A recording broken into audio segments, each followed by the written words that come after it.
फिर में ऑप्टिक्स में आगे बढ़ते हैं और टोटल इंटरनल रिफ्लेक्शन एक बहुत इंपॉर्टेंट टॉपिक है। इस पर बहुत सारे क्वेश्चंस बनते हैं, बहुत सारे कॉन्सेप्ट्स हैं, है ना।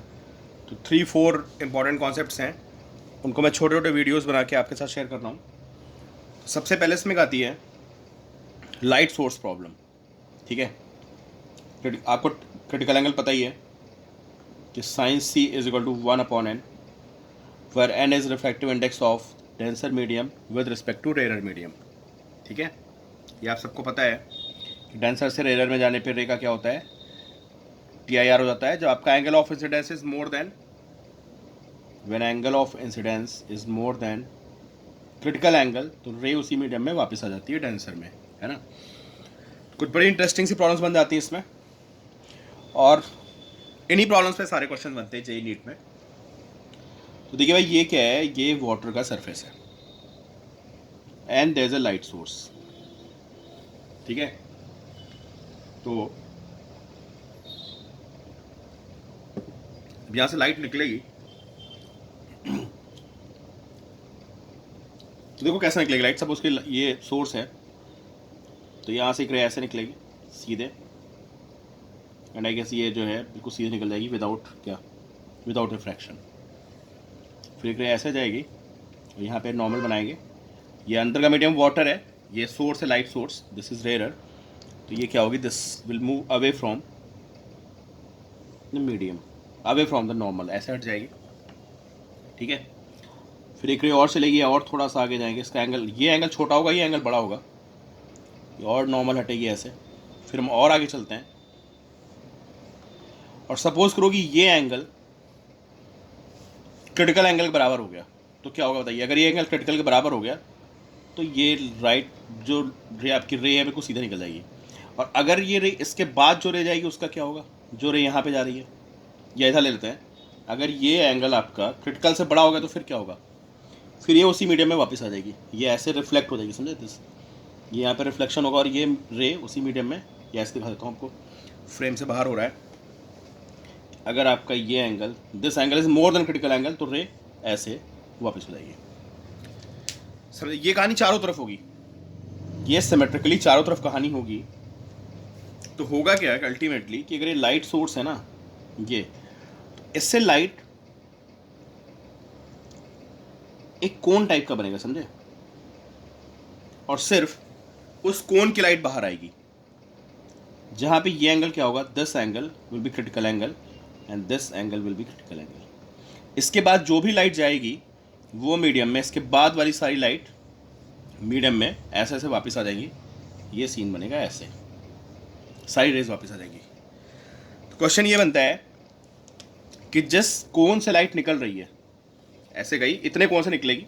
ठीक है, हालांकि देखो यहाँ फैल के हेमिस्फीयर के शेप में निकलेगी लाइट, समझ लो, ऐसे निकलेगी चारों तरफ यार, ऐसे अंदर से कोन बनता हुआ आ रहा है ऐसे, और जब ये ऊपर पहुंचेगी तो चारों तरफ फैल जाएगी। तो जो लाइट का शेप यहाँ पे होगा ना, ऐसे निकलेगी, फिर यहाँ ऐसे, और चारों तरफ निकलेगी ऐसे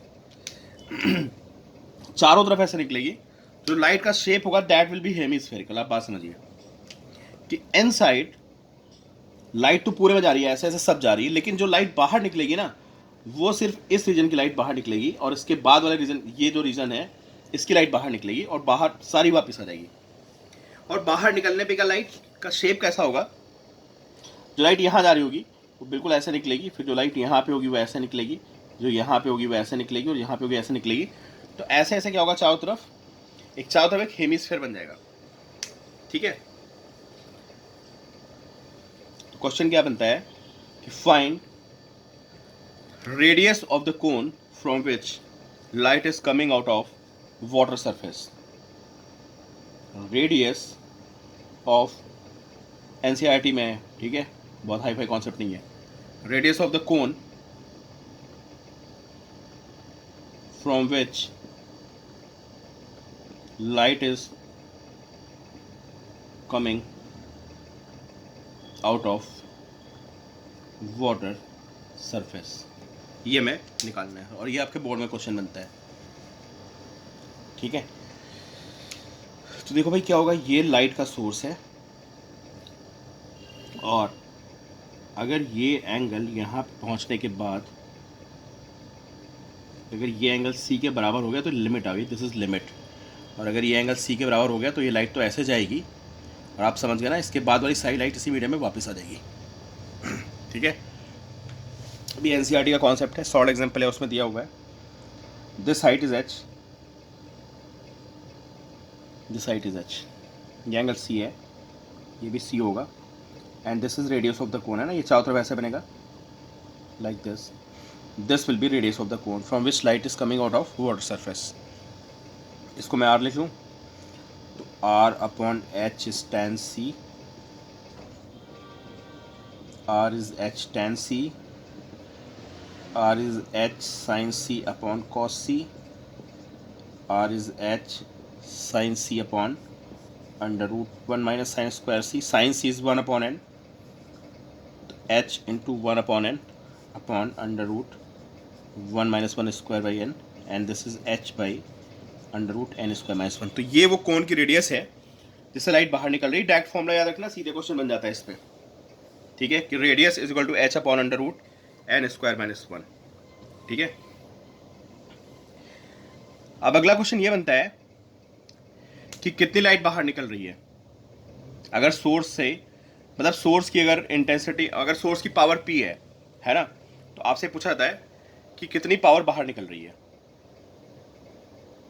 ये आपको पता करना है।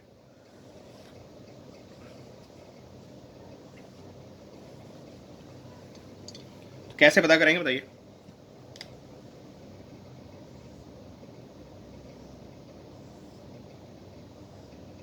अगर एक कोण बन रहा है, ये एंगल थीटा है, ये एंगल थीटा है हमारा, है ना, दिस इज एक्चुअली सी, है ना, तो बाकी इतने कोण से लाइट निकलेगी बाहर, तो बाकी तो साइड कोई लाइट निकलेगी नहीं। ठीक है, तो अब ये जो वैसे लाइट, इसको मैं एक स्फीयर बनाते हैं। ठीक है, complete one sphere, this is full sphere, and cone is at the centre of the sphere. Figure में एग्जैक्टली बन नहीं पाया, बट लाइक दिस, है ना, cone is at the centre of the sphere. ठीक है, और ये हमारा ये हो गया। ठीक है, तो अगर आपको ये पता चल जाए सॉलिड एंगल, अगर ये सॉलिड एंगल मिल जाए आपको, तो आपका काम हो जाएगा, क्योंकि लाइट जो है ना पूरी 3D स्पेस में निकल रही है। तो हमें करना क्या है, पूरे स्पेस का एंगल तो 4 पाई होता है, हमें पूरा पता है कि चारों तरफ एंगल 4 पाई होता है। अगर पावर P है ना, तो this will be P by 4 pi, this is light coming out of unit solid angle. समझे? सॉलिड एंगल समझते हो ना आप? ये मैंने आपको उसमें बताया था, किसमें, गॉस थ्योरम में बताया था आपको। ठीक है, कि how to convert plane angle into solid angle. तो हमें करना क्या है, अब हम ये एंगल हमारा 2 थीटा है, दिस एंगल इज 2 थीटा, और हमें इसको किस में कन्वर्ट करना है, we have to convert this into solid angle. और फिर आपको बताना है कि यहाँ से कितनी लाइट बाहर निकलेगी अगर बल्ब की पावर P है। तो आपको क्या सोचना है कि how to convert this plane angle into solid angle. ठीक है, और फिर आपको आंसर दिखेगा।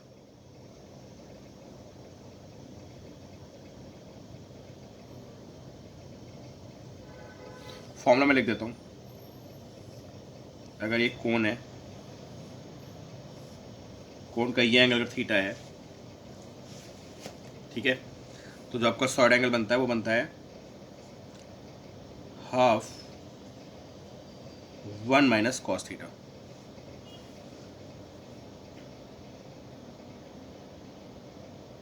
ठीक है, ये आपका सॉलिड एंगल का फॉर्मूला होता है, जो यहाँ पे सॉलिड एंगल बनेगा उसका फॉर्मूला। तो यहाँ पे आपको हिंट दे दिए, अब आप निकालिए कितनी लाइट बाहर निकल रही है। और इसी में एक कॉन्सेप्ट बनता है फिश का, इसी में एक फिश का कॉन्सेप्ट होता है यार। इसी में सपोज ये वाटर सरफेस है और यहाँ पे फिश है, तो फिश को जो बाहर की पूरी दुनिया है वो कोन में दिखती है। कैसे? देखो, ये फिश हो गई, ये कॉन्सेप्ट फिश में भी चलता है। अब कोई चीज़ सोचो बहुत दूर है यहाँ पे कहीं, है ना,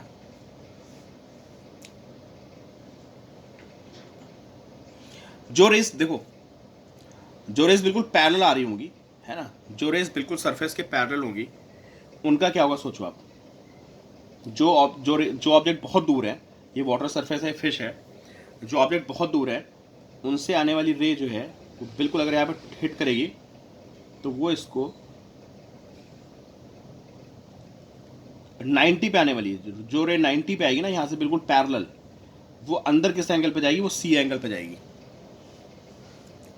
ठीक है, तो जो चारों, जैसे सपोज करो ये फिश अंदर है, वाटर में नीचे है ना, और ऐसे चारों तरफ से जो रेज आ रही पैरेलल, सरफेस के जो पैरेलल वाली रेज होंगी वो सब इसको कोन पे दिखेंगे ऐसे, है ना। और ऐसे ही जो इधर से रेज आ रही है पैरेलल, ये जो यहाँ से पैरेलल रेज आ रही है ऐसे ऐसे बिल्कुल पैरेलल, वो यहाँ पे आके क्या होगा, इसको क्रिटिकल एंगल पे जाएंगी और ऐसे इसको आके मिलेंगी सी पे।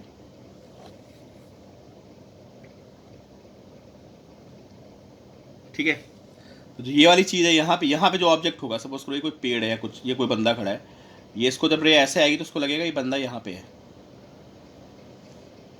समझे। ये बंदा इसको यहाँ ना दिख के तो इसको यहाँ नजर आएगा। सिमिलरली सपोज करो यहाँ पे कोई ऑब्जेक्ट है, यहाँ पे कोई ऑब्जेक्ट है और ये रे बिल्कुल पैरेलल आ रही है ऐसे, तो ये बंदा इसको यहाँ दिखेगा ऊपर कहीं। ठीक है, तो जो फिश का विजन कोन होता है, इसको तो विजन कोन है ना, मतलब ये कोन टाइप का बनता है, इसी में उसको हर चीज़ नज़र आती है, समझे। अगर यहाँ पे है तो इस पे वही रेज आके हिट करेगी। देखो, जो बहुत दूर के ऑब्जेक्ट्स होंगे उनसे आने वाली रेज है ना, वो इसको सी पे जाएंगी, तो ये इसकी लिमिट हो गई। या जो इससे जो ऑब्जेक्ट यहाँ पे होगा, ठीक है, उसका एंगल क्या होगा, उसका तो 90 से कम होगा एंगल, तो उसको आके हिट करेगा यहाँ पे। ठीक है, तो फिश को हर चीज़ एक, ये सब चीज़ें इसको ऐसे कोन में नजर आएंगी, बिल्कुल ऐसे, उसके लगे बाहर एक कोन में सब कुछ दिख रहा है उसको चारों तरफ। ठीक है, तो अगर कोन की रेडियस आपसे पूछता है what is radius of cone, जो फिश का विजन कोन है उसकी रेडियस कितनी होगी, तो हम सेम वही कॉन्सेप्ट लगाएंगे, and R is equal to H by under root N square minus 1। यहाँ भी आंसर आएगा। समझ पा रहे हैं? ऐसे सोचिए कि फिश अंदर है ना, और जो डिस्टेंट ऑब्जेक्ट्स हैं, जो इसके यहाँ से बहुत डिस्टेंट ऑब्जेक्ट्स हैं, डिस्टेंट ऑब्जेक्ट की रेस तो बिल्कुल पैरेलल हो जाएंगी ना सरफेस के। अगर कोई ऑब्जेक्ट बहुत दूर रखा है, कोई बिल्डिंग है यहाँ पे बहुत दूर, तो उसमें यहाँ पे कोई बहुत बड़ी बिल्डिंग है, यहाँ से 500 मीटर दूर, तो ये 500 मीटर दूर बिल्डिंग होगी, तो इससे आने वाली रेस तो बिल्कुल पैरेलल आएंगी ना, ऐसे ऐसे वाटर के सरफेस के ऐसे, और जब ये इसकी आई पे पहुँचेंगी तो क्रिटिकल एंगल पे पहुँचेंगी। ठीक है, तो ये बिल्डिंग इसको कहाँ नजर आएगी, ये बिल्डिंग इसको यहाँ ऐसे नजर आएगी, समझे। तो विजन कौन हो गया, और R is H by under root N square minus 1।